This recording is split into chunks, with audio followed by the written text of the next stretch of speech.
नमस्कार, hot topic में आपका स्वागत है। मैं हूं अखिलेश शर्मा। 3 कृषि कानूनों के खिलाफ 44 दिन से जारी आंदोलन के फिलहाल खत्म होने के कोई आसार नहीं दिख रहे हैं।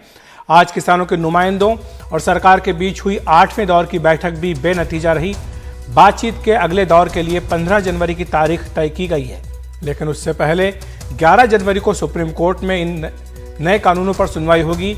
अभी की बात करें तो सरकार और किसान दोनों ही अपने अपने रुख पर अड़े हैं। कृषि मंत्री नरेंद्र सिंह तोमर कानूनों को रद्द करने के बजाय किसानों से वैकल्पिक प्रस्ताव देने को कह रहे हैं। वहीं किसान तीनों कानूनों को रद्द करने पर अड़े हुए हैं।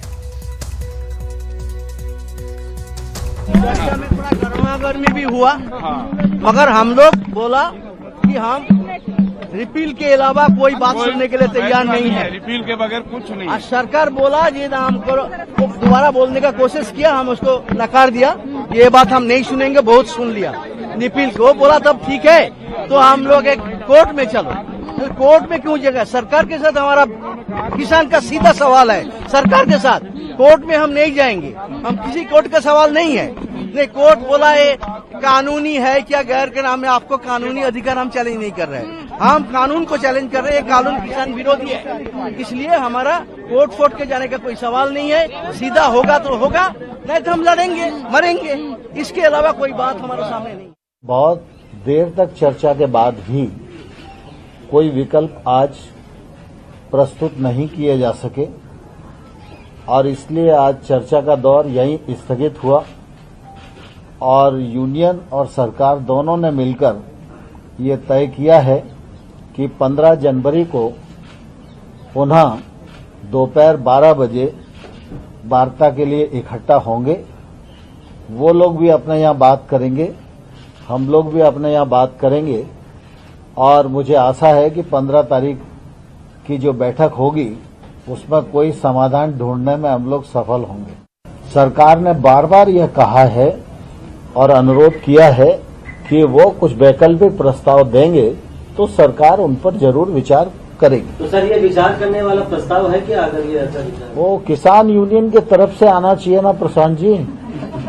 मेरे और आपके प्रस्ताव से कुछ होने वाला नहीं है। देश में जल्दी ही कोरोना के खिलाफ टीकाकरण का अभियान शुरू होगा। इसे लेकर पीएम नरेंद्र मोदी ने बैठक बुलाई है। सोमवार शाम 4 बजे पीएम सभी राज्यों के मुख्यमंत्रियों के साथ टीकाकरण पर चर्चा करेंगे। 3 जनवरी को देश में 2 टीकों के आपातकालीन उपयोग की अनुमति दी गई थी। इसके बाद बड़े पैमाने पर टीकाकरण की तैयारियां की जा रही हैं। पूरे देश में अब तक 2 बार ड्राई रन यानी अभ्यास भी हो चुका है। पहला ड्राई रन 2 जनवरी को हुआ था, दूसरा आज किया गया है। हमारे सहयोगी शरद शर्मा हमारे साथ मौजूद हैं। शरद, ये जो तैयारियां हो रही हैं, इनको देख करके यही आशा लग रहे हैं कि जल्दी ही टीकाकरण का काम शुरू कर दिया जाएगा। और अभी तक जो ड्राई रन हुआ है देश भर में, उसका अनुभव किस तरह का रहा है जो पीएम साझा करेंगे मुख्यमंत्रियों के साथ?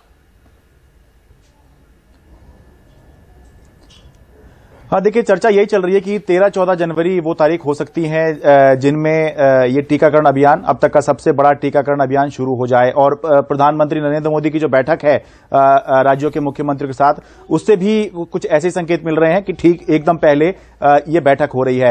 आपने ड्राई रन का पूछा, तो ड्राई रन के अंदर एक तरह से पूरा वही तरीका या वो अभ्यास करके देखा गया है कि जैसे वैक्सीन आएगी, वैक्सीन लगेगी, कोविन ऐप को टेस्ट किया गया है इसके अंदर।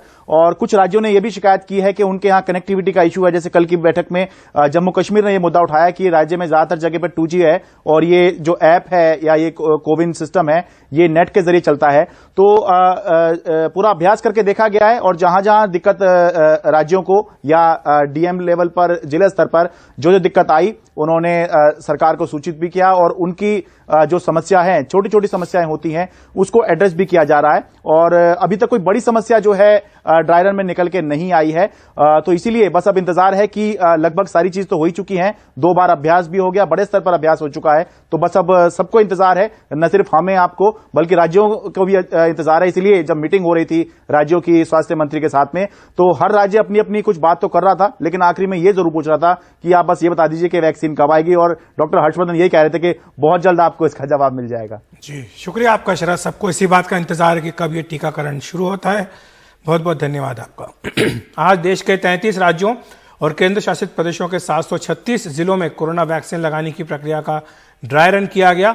इसके जरिए टीकाकरण की तैयारियों का जायजा भी लिया गया है। इससे पहले 2 जनवरी को देश के 116 जिलों में ड्राई रन हुआ था, जिसमें तैयारियों को परखा गया था। 28-29 दिसंबर को भी 4 राज्यों में ड्राई रन हो चुका है। माना जा रहा है कि 13 जनवरी के आसपास टीका लगाने की शुरुआत की जा सकती है। और बाबरी मामले में जो सीबीआई कोर्ट का फैसला आया था, जिसमें कि लाल कृष्ण आडवाणी, मुरली मनोहर जोशी समेत 31 आरोपियों को बरी कर दिया गया था, इसके खिलाफ अब इलाहाबाद हाई कोर्ट में अपील दायर की गई है। हाई कोर्ट की लखनऊ बेंच में यह अपील हाजी महबूब ने दायर की है और इस फैसले को चुनौती दी गई है। आपको बताएं कि 30 सितंबर को पिछले साल यह फैसला आया था, जिसमें सीबीआई की विशेष अदालत ने इन सभी आरोपियों को बरी कर दिया था। हमारे सहयोगी कमाल खान हमारे साथ जुड़ रहे हैं। कमाल, इस तरह के मामलों में क्या होता है, क्योंकि काफी लंबा वक्त हो चुका है और जिस आधार पर यह फैसला विशेष अदालत ने दिया था उसी को चुनौती दी गई है?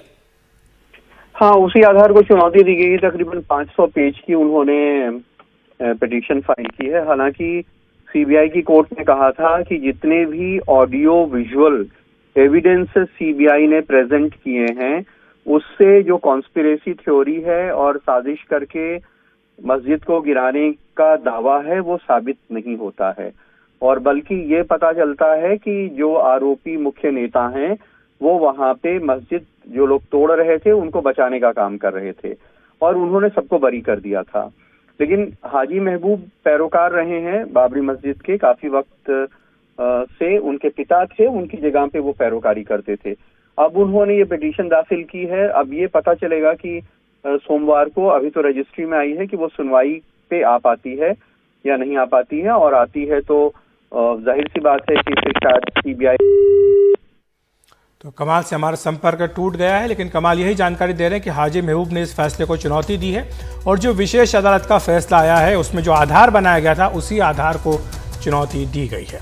बात करते हैं बिहार से, जहां बिहार के मुख्यमंत्री नीतीश कुमार ने सुशील मोदी को बिहार बुलाने के कयास और कैबिनेट विस्तार पर बयान दिया है। आपको बताएं कि कल भी इस तरह की खबरें आई थी कि शायद बीजेपी जेडीयू के बीच युद्ध विराम हो गया है, क्योंकि भूपेंद्र यादव ने नीतीश कुमार से मुलाकात की थी। लेकिन नीतीश कुमार ने आज कहा कि कैबिनेट विस्तार में देरी के लिए एक तरह से बीजेपी जिम्मेदार है, क्योंकि बीजेपी ने अभी तक उनके नाम नहीं सुझाए हैं। सर, कहा जा रहा है कि सुशील मोदी को फिर एक बार बिहार बुलाने की कोशिश हो रही है, ऐसा है क्या? नहीं, इसकी कोई जानकारी नहीं है। ये तो भारतीय जनता पार्टी के हाथ में है और कल भी किसी तरह की कोई बातचीत नहीं की। हमने आज अखबार में देखा, छपा हुआ है कैबिनेट के एक्सपेंशन का, तो पहले ही बता चुके हैं। कैबिनेट को लेकर इतना कभी कहाँ देर होता था, पहले से जब भी हम लोग करते रहे हम शुरू में ही कर देते हैं अधिकांशतः। लेकिन इसके बारे में जब तक लोगों की राय नहीं आ जाएगी तब तक तो अभी तो कुल मिलाकर के कैबिनेट में 14 लोग, और जब हो जाएगा उन लोगों का आ जाएगा रिपोर्ट, उसके आधार पर हो।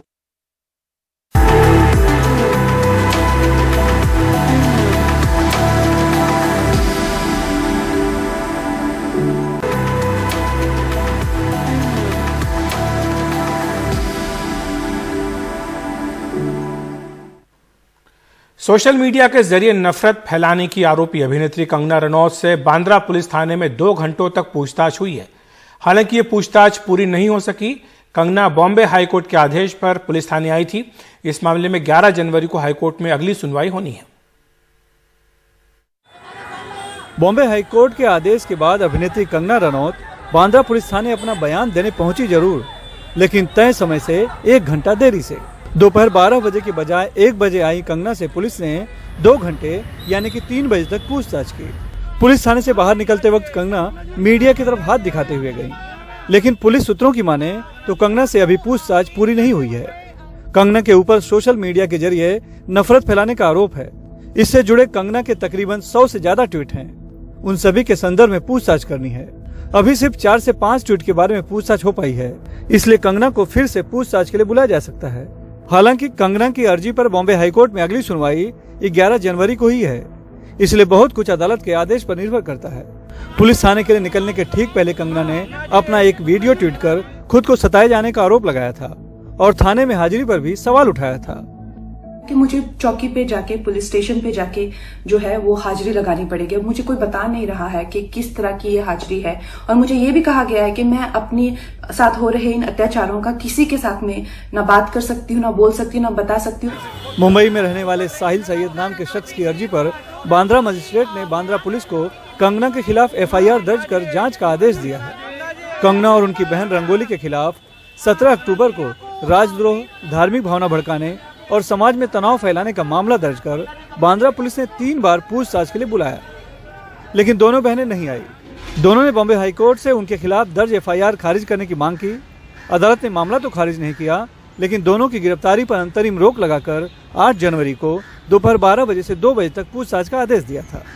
दरअसल सुशांत सिंह राजपूत की संदिग्ध मौत के बाद कंगना ज़्यादा मुखर हुई, खास करके उन्होंने सरकार के खिलाफ बयान देना शुरू कर दिया, और उसमें बॉलीवुड में भी उन्होंने नेपोटिज्म और फेवरेटिज्म का आरोप लगाया, और उसके बाद वो सरकार के निशाने पे भी आई, जिसके तहत उनको BMC ने उनका जो दफ्तर था उसको भी डिमोलिश कर दिया था। हालांकि उसमें बॉम्बे हाईकोर्ट की तरफ से ही BMC को भी लताड़ पड़ी थी। मुंबई से कैमरामैन संजय मंडल के साथ सुनील सिंह, NDTV इंडिया के लिए। उत्तर प्रदेश के प्रतापगढ़ जिले की शारदा नहर में बहकर आई एक डॉल्फिन मछली को गांव वालों ने बेरहमी से मार डाला। ये गंगा नदी की डॉल्फिन थी जो खत्म होने की कगार पर है। वन्य जीव कानून के तहत इसे मारना अपराध है। वन विभाग ने वीडियो के आधार पर 3 आरोपियों की पहचान कर ली है, उन्हें गिरफ्तार कर लिया। डॉल्फिन को मारने का वीडियो वायरल हो गया है, जिसमें उस पर लाठी और कुल्हाड़ियों से हमला किया जा रहा है।